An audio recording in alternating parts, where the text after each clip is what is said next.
Roots of the Science podcast with your girl, Anne with an E. Hello, everyone, and welcome back to another episode of the Root of the Science podcast with your girl, Anne with an E. If you are new here, thank you so much for tuning in. It's so lovely to have you, and I hope you'll stay by clicking on subscribe on Apple Podcast or Spotify or wherever else you listen to your podcast. To the people who keep on coming back to listen, oh wow, what would I do without you guys? Thank you so much, as usual, for listening to this show. It's really, really great to have your support. Now, let's get into today's episode. My guest today is Faith February, a South African based in Capetown. In this episode, we learned that her father helped her develop a passion and talent for mathematics at a young age. She went on to pursue a degree in mathematics and computer science as her majors in university. She realized that computer science was not what she wanted to study and changed her majors to mathematics and physics. Faith explains that while finishing her master's degree, she applied for a job at the Institute of Maritime Technology, which works with the South African Navy. And she worked there for 16 years in various roles, including cadet, scientist, senior scientist, and chief scientist. Faith describes how working in a male-dominated industry presented unique challenges, particularly as a sole female employee, and how she stood up for herself and took charge of her career. Her efforts were rewarded when she was chosen to participate in an international project collaboration. After working on the project for 10 months and collecting large amounts of data, she decided that more work was needed, and after 16 years, she decided to pursue her PhD. Currently, she is a PhD student in Oceanography at the University of Capetown, South Africa. Her study looks at the effects of atmospheric aerosols on climate change. She describes the study and its significance to us. Finally, Faith discusses the changes that occurred when she transitioned from working to being a full-time student, as well as a work-life balance as she holds various roles. Hi, Faith. Welcome to the show. Hi, Anne. Thanks for having me. You are welcome. Thank you so much for joining. It's such a pleasure to have you on and to chat with you. Can you just give us a brief introduction? Who's Faith? Where you're from? Where you're based? And just shortly, what are you currently doing? So I'm a South African, born and raised in Cape Town, in the northern suburbs of the Western Cape. I am currently doing my PhD in Oceanography at the University of Cape Town. My research focuses on atmospheric aerosols that were measured in False Bay, South Africa. Fantastic. So before we get into your science, right, it's always quite interesting to find out who you are away from the science. So I know that you love to garden and all of that stuff. So I just wanted to ask you, is that how you calm yourself away from the busyness that is being a scientist? Yes, you're quite correct. And especially when I have very intense online meetings, then after the point of it to go out into the garden, and even if I don't fiddle in the ground, just walking around and between the plants and looking at God's wonderful creations, it really helps to calm me down and to maybe the thoughts that I have to just let it settle down and to rethink the meetings and the information and everything. It's such a calm environment where I can really gather myself again. Yeah, for sure. I completely agree. And with the way our Zoom life is, just staring at a computer is actually quite draining. So going out and seeing the sun and seeing the garden I can imagine what a wonderful effect that must have on your overall well-being, which is really great. And I'm glad that you have something that you do to bring you back away from the computer screen. Yeah, no, I'm also grateful for that. Yeah, so before you were a PhD candidate in oceanography, it's important for us to understand how you got there.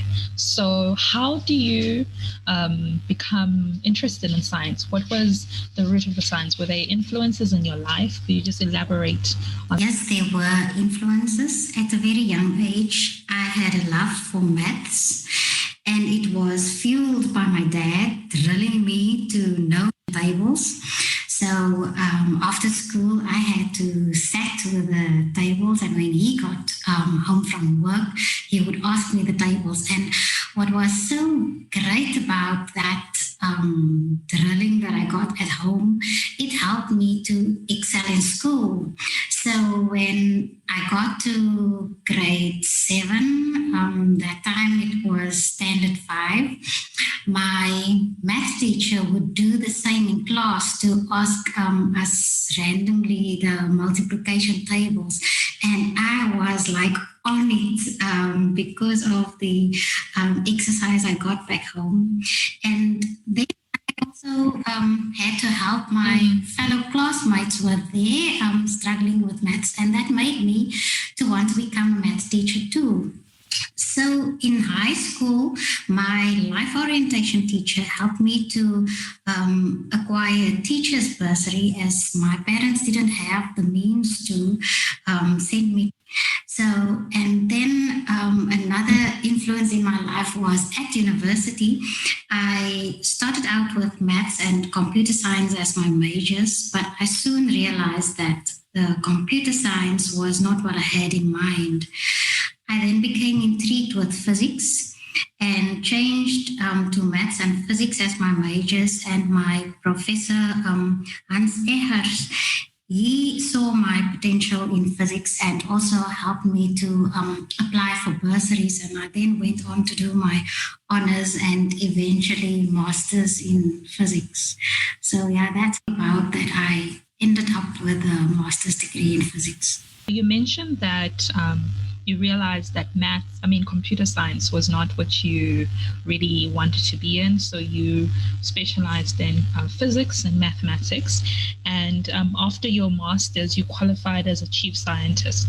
So briefly, for somebody who doesn't know, what does the term chief scientist actually mean? Before we go there, and let me also explain that I didn't just finish my master's and was then a chief scientist. That was also quite a journey. So while I was finishing off on my master's, I got a letter from a recruiting company asking me to apply for a job at the Institute for Maritime Technology. It was the first time that I then heard about this company. And because my master's was in physics and the Institute, they actually did technological research for the South African Navy, I had to learn, and so I was appointed as a cadet where I had to learn the ropes of the maritime environment as well as the environment, of which I had no knowledge even with an MEC.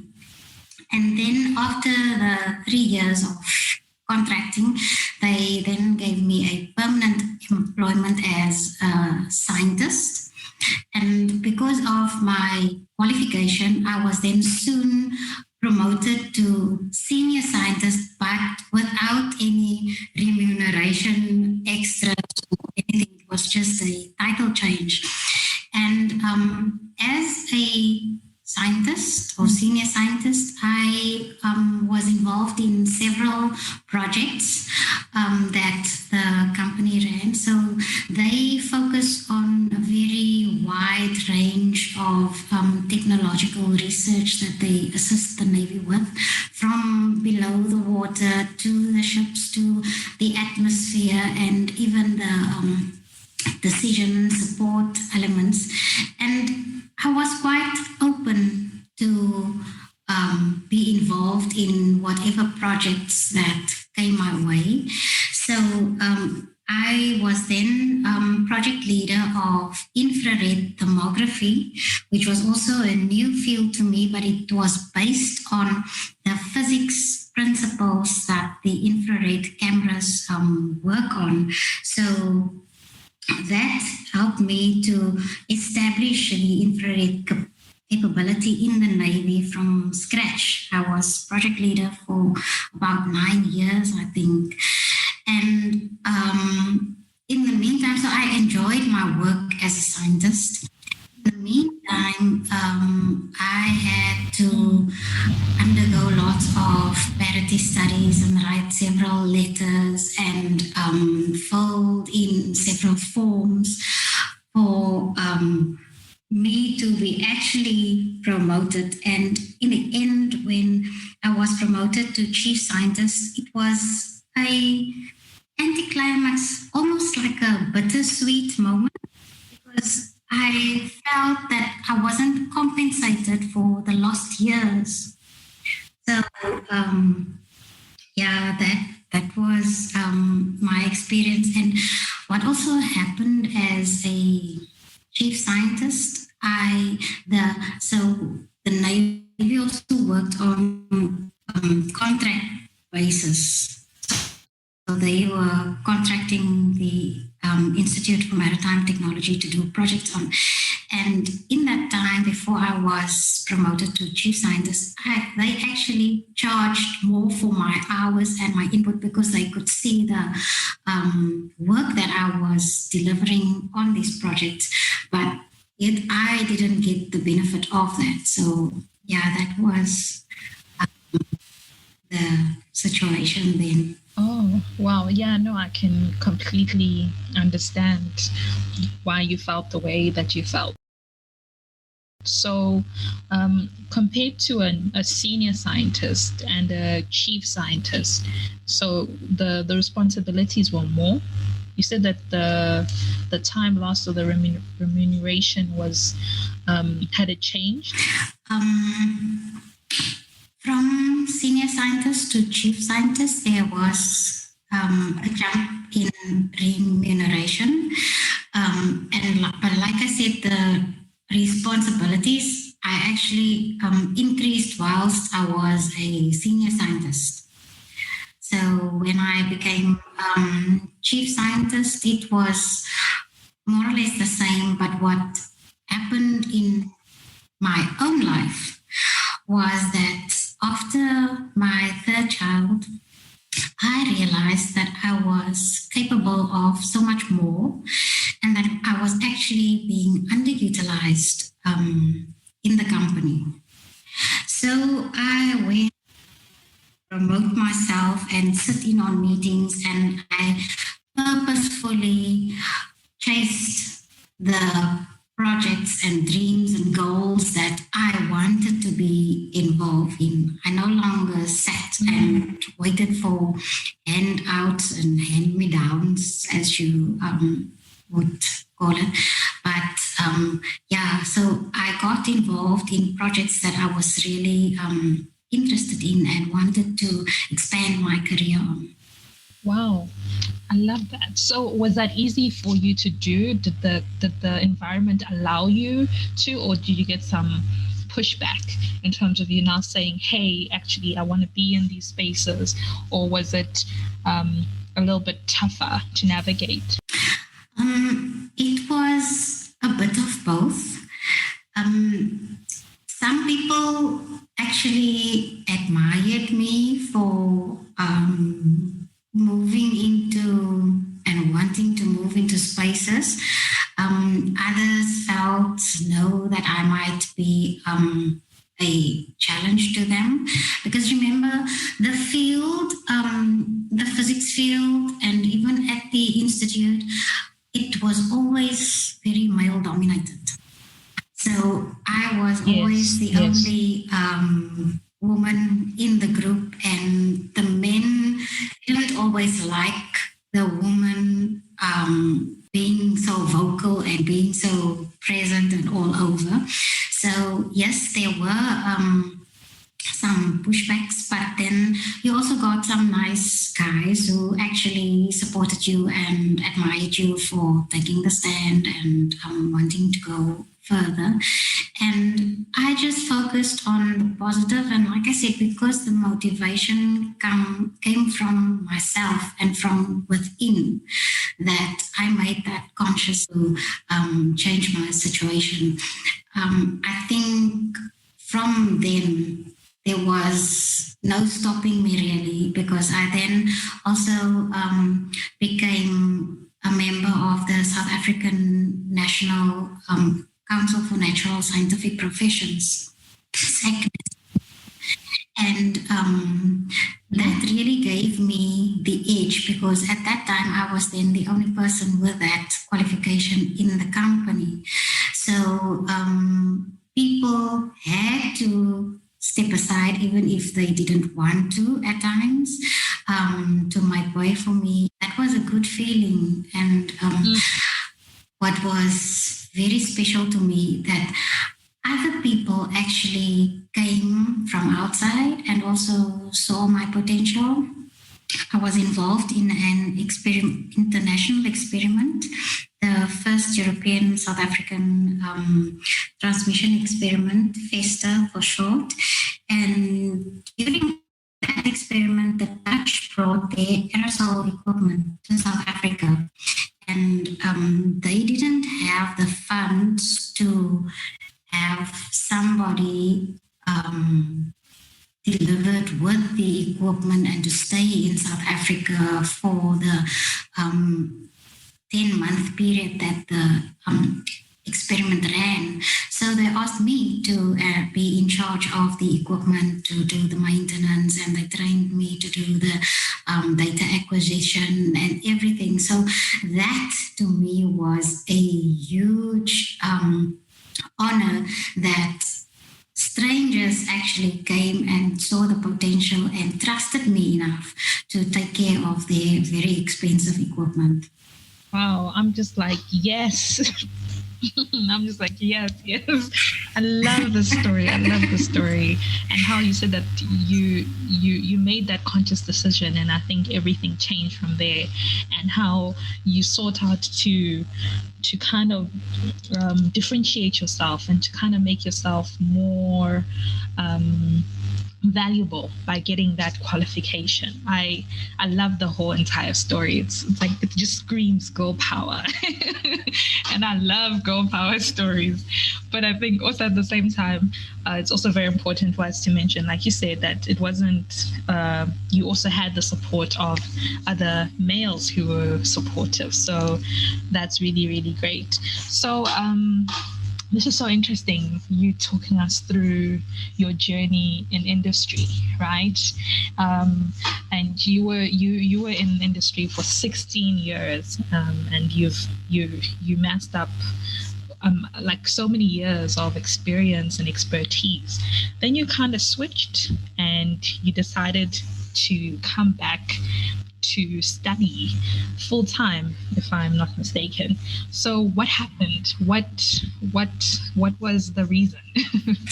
Yeah, so as I mentioned, I was involved in this international experiment where I was in charge of the aerosol equipment.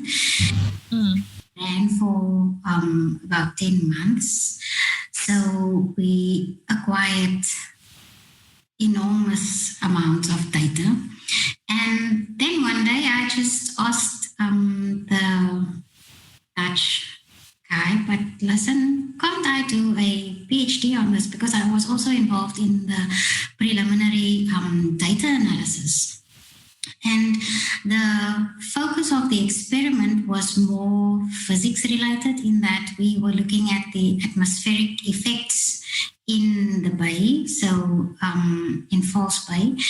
And that I could relate to, but I saw that there was more to the data that we've acquired than just looking at the atmospheric effects. And for those of you who don't know, aerosols are microscopic particles that are suspended in the air or in liquid. And you cannot see it with the naked eye, but it has a huge impact, because those microscopic particles actually scatter and absorb the incoming radiation from the sun, as well as the exiting radiation that bounces back from the earth and all types of surface. So what these particles do is that if you in the morning, so if there are lots of aerosols in the air, then you will see that haziness, and sometimes with lots of pollution, you'll see like a smoke, brown layer in the atmosphere. Those are the aerosols. And you get different types of aerosols that have different shapes and sizes and have different effects on the atmosphere. And also aerosols, because it scatters and absorbs the sun's radiation, it has an impact on climate. And the International Intergovernmental Panel on Climate Change, the IPCC, they attribute the lack of the confidence in climate change prediction models to the uncertainties that they have around these aerosols. Aerosols can be easily measured on land, but to do aerosol measures over the sea and in the remote regions, that is quite difficult. And as we know that the oceans actually form almost 70% of the Earth's surface. So the sea spray aerosols that occur naturally above the oceans, they have a huge impact compared to aerosols that we find on land. So that area is still very understudied. And what we now have with the experimental setup that we had is the opportunity of measuring sea spray aerosols in False Bay. And because of False Bay being open towards the Southern Ocean, pristine air masses from Antarctica can flow over the Southern Ocean and into False Bay. And our data actually proved this to be true, and that we were able to measure pure marine sea spray aerosols in False Bay. And I was fortunate 2 years ago to go to France, because I've got a supervisor there as well. And their site in Porquerolles in the Mediterranean Sea, they also have aerosol measurements that they do, but even with their pure marine conditions where the wind blows from the sea, there's still some continental influence in the aerosol measurements. So we compared our results to theirs, and we found that we are really very fortunate in measuring these aerosols. And what is more, Anne, is that these aerosol, sea spray aerosols specifically that we measure from the deep south, they can be used as a proxy for pre-industrial conditions. So that is a huge plus, because we know that the Earth is very influenced by man-made conditions and effects. So there's really places where we can see what things were like before we came on the scene and influenced everything. Yeah. Wow. Oh my goodness. Your research sounds so fascinating. So fascinating and so important. Especially, I think for most people, we didn't know that these aerosols have this environmental impact on oceans or just generally. So I am astounded by the amazing work that you're doing, and I wish you all of the best in your research. And the further work, which I'm sure you'll publish from all of your findings. So it sounds like you see it sounds like there was a nice link from you working with the Dutch company and transitioning into your PhD in terms of academically, because you had that experience, right? Yes. So I want to know now, how was that transition? Not academically, because I think it sounds like it was in the same aspect. So how was that transition for you now, from working in industry to now going to work as a PhD researcher? How did that go, and how did you manage after so long being a student? Yeah, it was very difficult because I gave up my job with a lucrative, and I had to live off my provident fund with a 50% pay cut. While I was working, I had a office overlooking the sea, Simonstown, and moved to sharing an office space with 4 other people.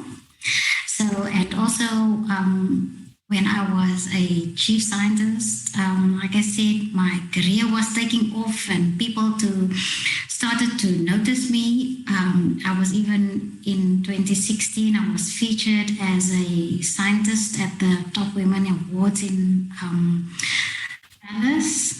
So, and then I was now a full-time student again. And even I was placed in a research group where the word biogeochemistry sounded too much to handle. Because even though there was this instances or little bit of overlap in the research fields, I still didn't know much about oceanography itself. So I really started at the bottom, even with the research. And but what I found was that there were 3 main things that helped me to survive. The first was that I saw my new role as a full-time student as a new job. So I told the kids and my husband that I was going to do a new job now, changing to a new job. And although the income was meager compared to my previous job, I managed to obtain bursaries, and the mindset of having a new job also helped me and my family to realize the importance of me giving my best and making a success of my studies. Yeah, to now do the dishes and clean the house all of the time. I had my studies to focus on. And then I was also at the department. I was thrown into the deep end with a presentation that I had to do for the department 1 month into starting my full-time studies. So that really made me realize, but there's no sitting in the corner and having a pity party all by myself. I have to jump out and actually put my whole weight behind studies and what I was doing, because I had to share with the rest of the department. And then the bi-weekly research group meetings also played a very supportive role in helping me to keep my focus on the studying that I was doing. And thirdly, I have a wonderful supportive husband and a great support system. So our kids were small when I started as a full-time student, and I gave myself a 3-year window in which to complete my studies. The finances that I had also were estimated to last about 3 to 3.5 years. So with that in mind, I had to keep my focus on doing this new endeavor that I set out to do. Wow. I'm glad that you had sort of like an action plan before going ahead and, taking on this new role. But yeah, I'm sure somebody might have been like, why leave and start? Because like you said, you made a lot of sacrifices to pursue this degree. But yeah, I wanted to say that I started with a PhD whilst being employed, and the company also offered me time off to focus on my PhD. But at the end of, or towards the end of 2017, I realized that I didn't progress as much as I wanted to. And I didn't want to do a PhD for 10 to 12 years, as many of other people that I know of did, because of doing it part-time. So I wanted to focus and get it over and done with. No, I completely understand. And yeah, it's a personal decision and it's a personal journey. So as we almost sort of wrap up, you mentioned that you're a mom, you're a wife, you're a PhD student, and also you are a mentor, actually, and also a teacher at Sunday school. So it sounds like you have a very busy schedule. So how do you manage to balance all of this and sort of kind of keep sane as you navigate your journey, having these various roles? Yeah, many times I also sit back and I think, wow, how people do this? But then I come to the realization that it's only by the grace of God. I am tremendously fortunate to have the life that I have and all these lots of things to keep me interested and occupied all the time. And I love what I do. So with the COVID pandemic and the hard lockdown, we were all thrown together into one space, our house. Huge challenge initially, but we soon adapted and realized the value of accommodating each other. The kids respect my time and space when I have online meetings. And like we mentioned in the beginning, after a meeting, I will go out into the garden or I will make the kids a treat like waffles and honey or a toasted sandwich, whatever they would like. And sometimes they then help me to prepare Sunday school lessons, especially if there's arts and crafts involved. They love. And then my husband is also working from home, and he works as a financial officer in the physics department at Stellenbosch University, where I studied my physics. So I know most of the people there, and we chat a lot and share our experiences and encounters with each other, because we sort of understand each other's worlds. And we also love to cook together, and that helps to find that balance. But I must say, we can't do dishes together because he complains about me and I complain about him using cold water to rinse the dishes, and then it's difficult to dry them. So yeah.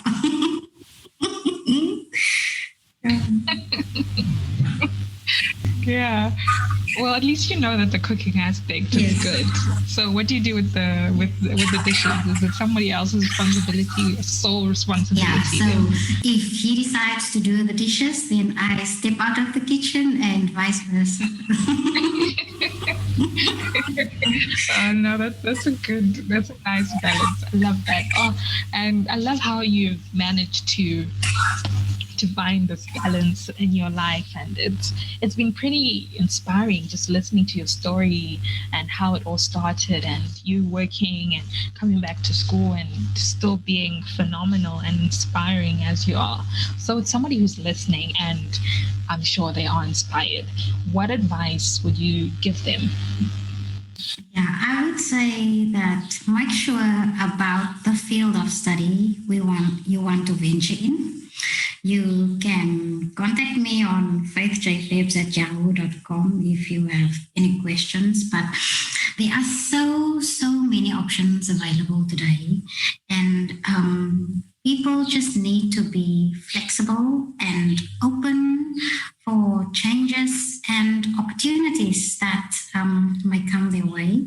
A career in STEM is not easy, no matter what your gender or background or whatever. It requires continuous hard work, and but I still think that it is very rewarding, especially if you focus on making a contribution to advance your STEM field, the specific field that you are interested in.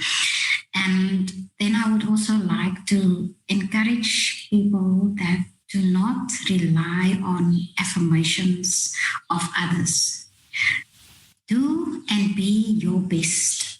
Also, don't be afraid to be the odd one out. I was the odd one out all the years, but it makes sure that there's diversity. So be the odd one out because diversity needs you. Thank you. Oh, fantastic. Yeah, it's hard being the odd one out, but like you say, diversity definitely needs you to be different and to set yourself apart from the rest. Thank you so much for coming and chatting with me today. I had such a great time listening to you share your whole entire journey. So it was really, really quite an honor to host you.